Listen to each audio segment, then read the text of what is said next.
back to another episode of our Ultimate Decades Challenge. We have entered into the year 1392, and this is part A.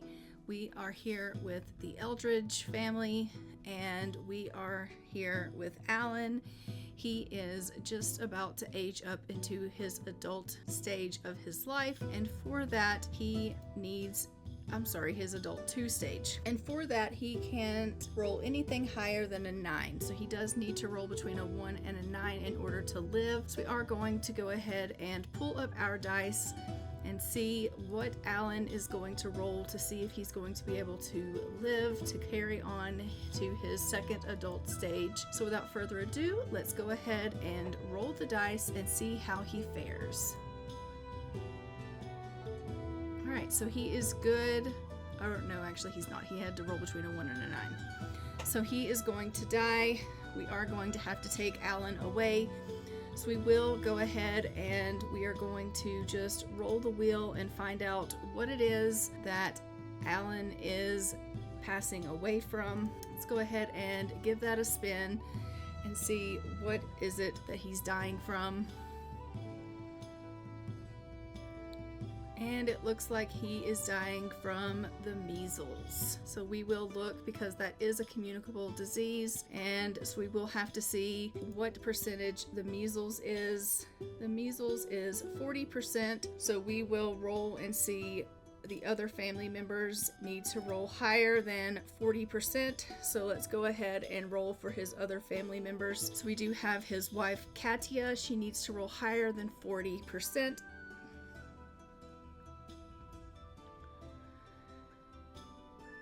And she does with a 73%, so she is good and does not contract the measles. And then we have the children. So the first child is Bentley McGrath.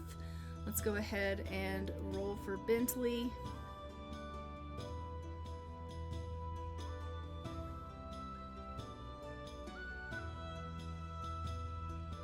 Bentley gets 26%, so we are going to have to roll the dice for him to see if he contracts or dies from, I guess I should say, the measles.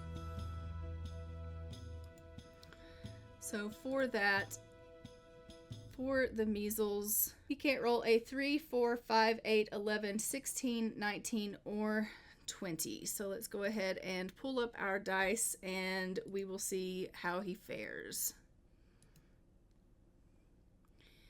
All right, so Bentley is also going to pass away from the measles. And then we are going to roll our dice, or roll the wheel for Hardin McGrath. He needs higher than 40%.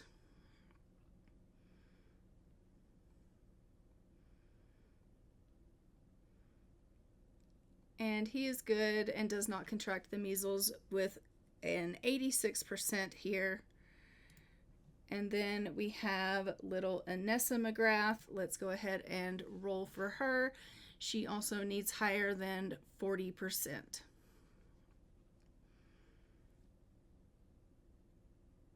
And she does not get that, so we will also roll the dice for her and see if she is going to pass away from the measles. All right, let's go ahead and roll the dice for her as well and see if she's going to pass away from the measles. She gets a 19, and so she also is going to be passing away from the measles. So we have lost 3 of our Sims to the measles. So we will be taking Alan, we will be taking Bentley, and we will be taking Anessa McGrath from the family for contracting the measles. So I am just going to go ahead and queue up for us to take these Sims away. I will update the timeline and we will then carry on and go to our next family for their birthday roll. Alright, so Alan is going ahead and passing away here. We are also going to need to do this with little Bentley and with Anissa here. Alright, so let's go ahead and take Bentley as well. And we will take little Anissa. Everybody is dying in this family, which is super sad. It looks like Katya is going to be gloomy. I think that would, you know, probably be the case considering she's about to lose so many Sims in such a short period of time. I can see how she would be gloomy. That makes perfect sense to me. Considering we're about to lose 3 Sims back to back to back. And we do have Alan here. We will just have to go ahead and update his epitaph. And we will obviously need to go ahead and update everyone's epitaph. And then we will put them in the inventory and take them off to the final resting place. Alright, let's go ahead and get her to travel to the cemetery, and we will have her place them in their final resting place. So we have gone ahead and placed their tombstones here in the cemetery, and we are just going to go ahead and I'm going to let her come and mourn her husband, and then we are going to go and see our next Sim that we are going to be having a birthday for, which is going to be Kingsley Shoemaker. Kingsley Shoemaker is aging up to an adult, so we will be going to see Kingsley. So we're just let her go ahead and mourn her husband. She obviously is very, very sad from losing her true love. It says she's a widow from losing a true love. Few things are sadder than when spouses are separated by death. So she is obviously going to be grieving her husband. She does still have little Hardin that she has to take care of. He's the only McGrath left out of all of the children that she took in, her little nephew, so she will try to take care of him the best of her ability. But we are going to go ahead and send her back home, and we are going to head over and see Kingsley Shoemaker. We have arrived here in the Shoemaker home. This is Kingsley here. He, like I said, is aging up to an adult. For that, he needs to roll anything higher than a 7. If he rolls between a 1 or a 7, he will die. So let's go ahead and open up our dice and give that a roll and see how he fares. Oh my goodness. Kingsley is also going to die. All right, so we are going to need to open up the wheel and find out what it is he is dying from. So let's go ahead and open that up and give it a spin.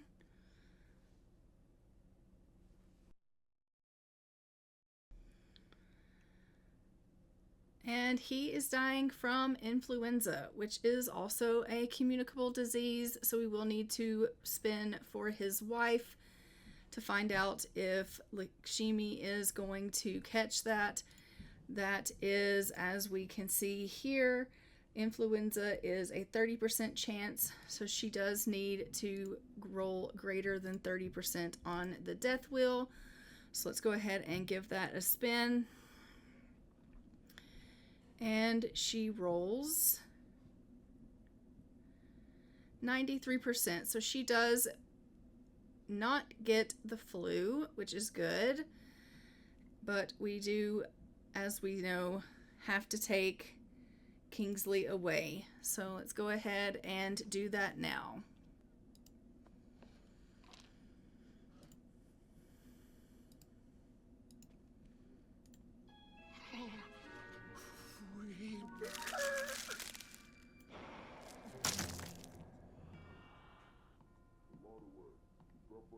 He died in a very awkward place. I mean, really.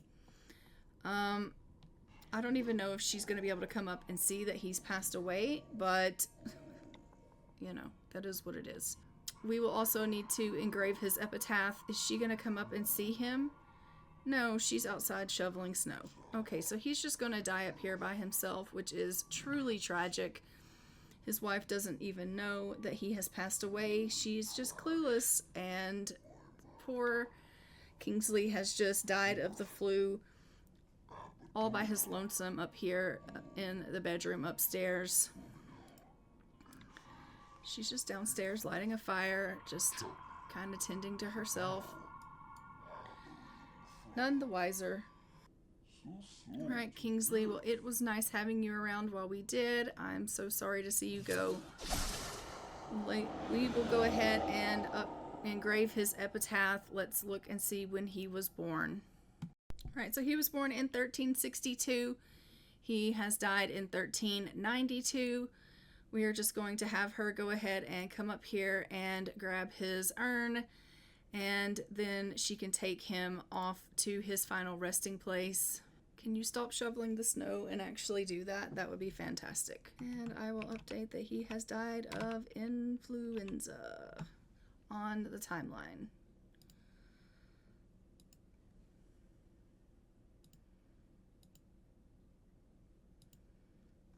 All right, let's go ahead and have you travel to the cemetery. She's like, I want to go talk to Grimm and find out why he took my husband. Let's not and say we did. Now that we have arrived here at the cemetery, I'm just going to get Lakshmi to go ahead and place down the tombstone of Kingsley. And then we will go ahead and we will head over to see Ramon Petaccia because he also is aging up to an adult. Okay, so we have arrived here at the Petaccia home. It looks like Ramon is freaking out. Oh, he's having a pre-parental panic. Is Caitlin in labor? Yes, she is. All right, so it looks like we're going to have to let her have her baby first. And then we will celebrate his birthday. So let's go ahead and let her have her baby. And then we will celebrate Ramon's birthday. So Caitlin is going to go ahead and have her little one really quickly. We'll see how that goes. Exciting, exciting. So she's going to go on down to the baby bassinet here, and we're going to let her give birth to their little one. Hopefully Ramon makes it for his birthday and she doesn't get bad news. And hopefully she makes it through her pregnancy, or her labor, I should say. And we don't get bad news with that. So Caitlin is giving birth here, and let's see what we're going to have. She has had a boy. So we are going to open up the boy names, and we will give that a roll and see what we're going to name this little one.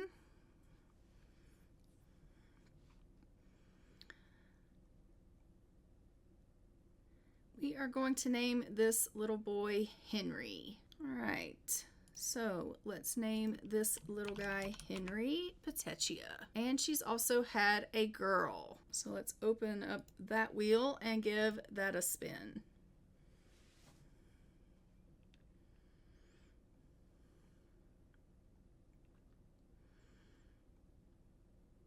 Nicola. All right, let's go ahead and put her name down here.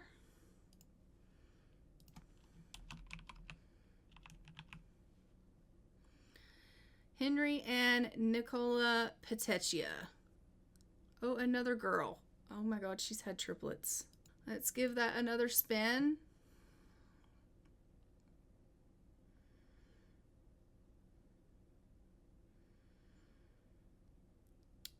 Adriana.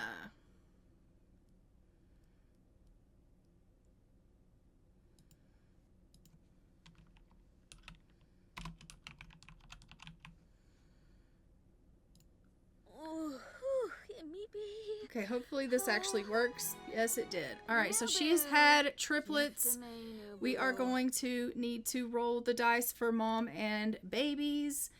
As we know, mom can't roll a 1. She needs to roll 3 times. So for the first baby, she got an 11. For the second baby, she got a 12. And for the third baby, she got a 17. Mom has made it through all 3 childbirths. For the first baby, we need an odd 8, 10, or 20. So for Henry, we're going to roll. Henry is safe. Then we have Nicola. Nicola is safe. And then we have Adriana, who is safe. All the triplets have lived. So we have had a successful birth. I am just going to go ahead and update the timeline here. with the births, and then we will go and see Ramon. Okay, so our timeline is updated. I'm just going to go ahead. We're going to go and see Ramon here. He is just doing a little bit of love with the children. But we are going to go ahead and roll for him. As we know, he cannot roll anything greater than a 7. Oh, well, actually, he needs something greater than a 7. 1 to 7, he will die. So he needs something greater than a 7. So let's go ahead and open up our dice and give it a roll and see what he gets. He gets an 8. Oh, you barely made it. Ramon is going to live. Let's go ahead and age him up to an adult.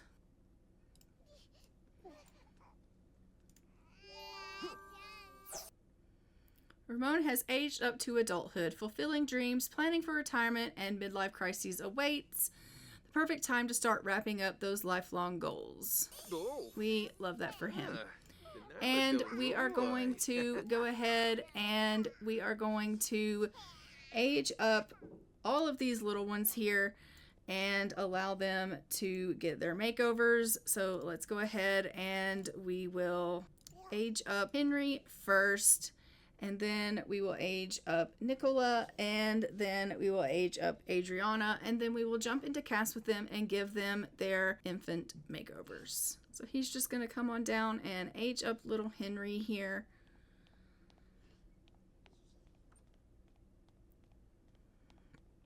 Oh, yes.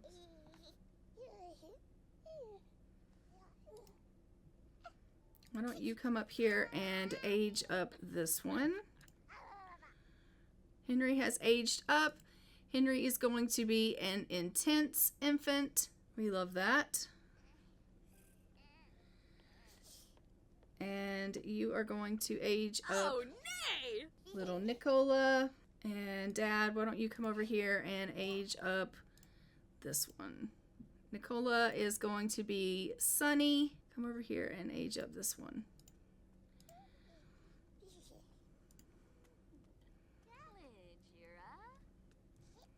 He's like, okay, I'll go back down.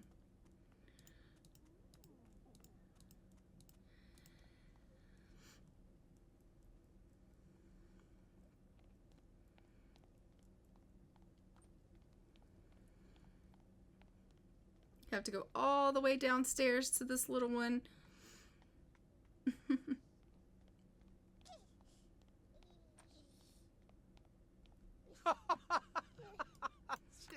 Happy birthday.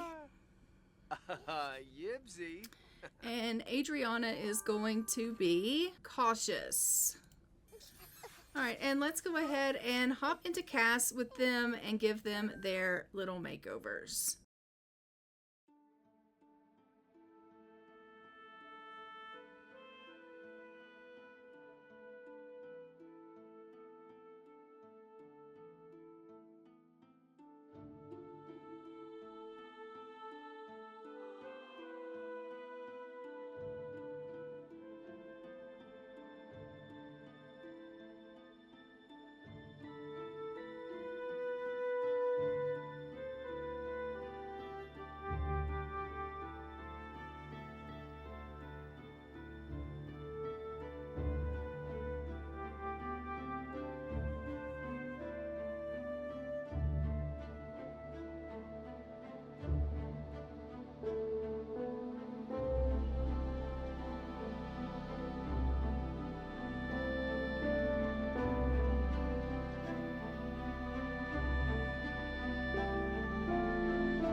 And we have arrived here in the Adrissi home. This is Suhail Adrissi, and he is aging up to a young adult, For that, he can't roll a 3, 7, or a 19. We are going to open up our dice and give that a roll and see how he fares. He rolls a 20. Oh, that was really close. But he does make it, so we are going to go ahead and go and age him up to a young adult. So let's go ahead and do just that. All right, sir, let's age you up. And he has aged up. He has the cringe trait. He is clumsy and he loves the outdoors. I am going to give him the aspiration of family. I want him to have a big, happy family. All right, he graduated. Good job for you. All right, and we are going to go ahead and we are going to continue on. Look at them love each other. They are super cute. We absolutely love that. And we are going to hop on in with our main household now. He's definitely being cringe right now. He's doing some memes. We love that. But let's go ahead and go and jump in with our main household and see how they're doing. We have arrived here in the Arundel home, and as you can see, there are honey jars everywhere. I mean, everywhere. I don't know what is going on with this family, but they have honey everywhere. So we're just going to have to deal with that. It looks like Xavier is off to work, and we have Elmira, who is in her 3rd trimester and will be going into labor at any time. All right, Can, how are you doing? She is all right. Ada is okay, but I'm going to get Ada to come and grab a serving of this food, and I'm also going to get Amy to come and grab a serving of food. Actually, Can, why don't you come and grab a serving as well, because you are a little bit hungry. Actually, everyone can grab a serving of food. We will get them all to grab a serving of food here. It looks like everyone is a little bit hungry. Why don't you go ahead and resume that bread when you're done eating. I did get it to where they are able to finish cooking here in the house now. Thankfully, I figured out what the problem was. I did do a little bit of rearranging here in the house. Can you go ahead and just put this food away, and then you can resume this bread. Can and Amy have a difficult family dynamic. Okay, I guess. All right, so she's going to put this stew away, and then I'm going to have her go in there and finish that bread. She should be able to get that finished. And then we will go ahead and let everyone continue on with the things that they need to finish. I am going to get you to come out here and check on some of the animals.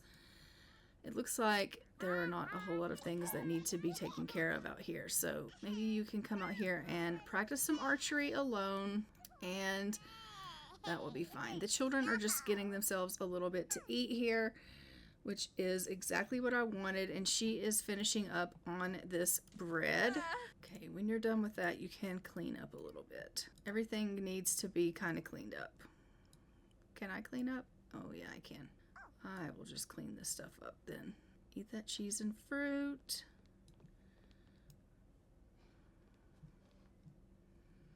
All right, Xavier is home. It looks like he has finally arrived home from work, which is wonderful. All right, you can make some bread basket. You can make carrot pudding. You can make gruel, pottage, and chunky vegetable stew. All of that is already in the fridge, so we don't necessarily need you making that. She can also make jugged hair. I actually want her to make some pantry items. Scotch eggs. You can do a family size of scotched eggs. So why don't you go ahead and do that? Gosh.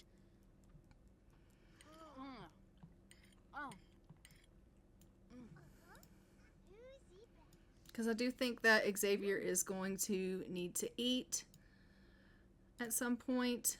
But for now, I'm just going to have him in here practicing a little bit of writing, and she can get some cooking done. I've been trying to do homework for school, but the last few assignments have felt really hard. Just spend more time. Practice makes perfect. And that has made her responsibility increase. Okay, great. All right, so Mom's just gonna finish eating up here, and then we can get her to cook a little bit, and then she's gonna go off to the washroom. And Can got done with her archery skill. We have some little ones that are starting to feel a little bit tired, so I think maybe I might have them come upstairs and maybe get themselves a little bit of a nap. So we'll get them to come take themselves a little bit of a nap while Mom does a little bit of cooking. Okay, and it looks like we have some laundry that's going to need to be getting done soon. So after you do the washroom, maybe you can search the pockets and do some wash in the wash tub. She's like, "Are you kidding?" I'm not kidding. I'm sorry. And it is about 6:53 p.m., which does make it March of 1392. All right, great. We got those Scotch eggs done. Why don't you come over here and grab a serving of that, Xavier, because you are feeling pretty hungry. And why don't you come and brush your teeth and wash your hands. I really wish you would quit just getting honey and eating honey, because you just leave them lying all over the place. Like, I don't understand what your deal is. But when you're done with that, Xavier, can you go ahead and kind of put some things away? I wanted you to do the laundry in the wash tub.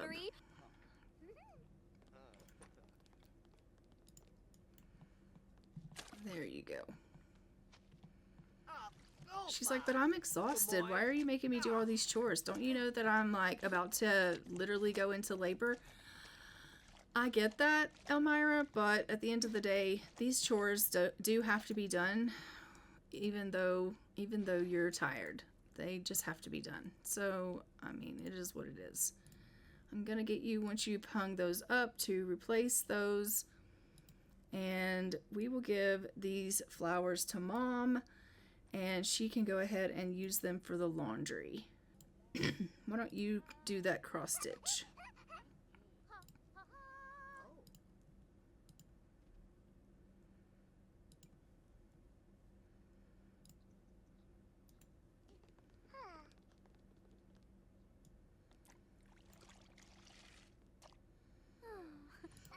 Perfect. All right, we love that. Go ahead and go get you a little bit of rest, because you are exhausted. And this little guy is just like, "I'm gonna play in the laundry water." I really wish you wouldn't do that. Why don't you do a little bit of practicing on this violin, and then maybe you can craft some furniture. Oh, maybe you can craft some sculptures instead. Let's do a horse thing.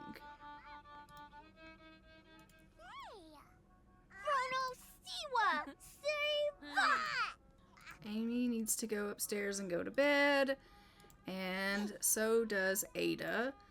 Elmira's in bed. Can's going to bed. I think once he's done, why don't we go ahead and get you into bed, actually, instead of practicing. We'll get you on into bed. Everyone's going to go to bed. It is about 10 o'clock at night, so it's time for bed. Sir, go on up to bed. Go on up to bed, Ada. Get yourself into bed, sir. Go up here and go to sleep. Everyone's going to get a little bit of sleep, and then in the morning, I guess we'll probably be seeing her little one. So I guess we'll be seeing her little one in part B, but I am going to go ahead and leave this episode here. Don't forget to like, comment, and subscribe. Hit the notification bell so you are notified when new episodes go live on the channel.